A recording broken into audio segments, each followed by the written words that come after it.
Bida ang mga nagwagi para sa ika-49 na Metro Manila Film Festival o MMFF 2023 sa gabi ng parangal na ginanap kagabi sa New Frontier Theater sa Cubao, Quezon City.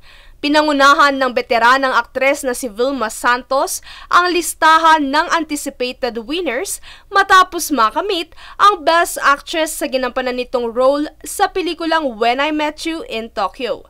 Sinundan nito ng Gomburza actor na si Cedric Juan na naiuwi ang titulong Best Actor. Miles Ocampo para sa Best Supporting Actress mula sa pelikulang Family of Two na pinagbibidahan ni na Asia's multimedia star Alden Richards at megastar na si Sharon Cuneta. At para sa lalaking kategorya naman ng Best Supporting Actor, napasakamay ito ng rising star ng kaniyang henerasyon na si JC Santos para sa pelikulang Malyari. Naiuwi rin ng child star na si Ewan Micael ang Best Child Performer para sa pelikulang Firefly at nakuha naman ng pelikula ang mga titulong Best Picture at Best Screenplay. Para naman sa Best Director, naiuwi ito ni Direk Pepe Jokno mula sa pelikulang Gomburza.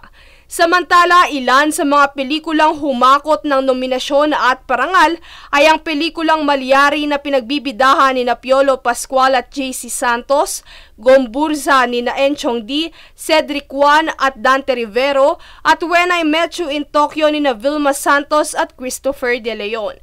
Sa kabilang banda, patuloy pa rin ang pagdagsa ng mga tao sa sinehan upang saksihan ang mga obrang handog ng pelikulang Pilipino ngayong holiday season.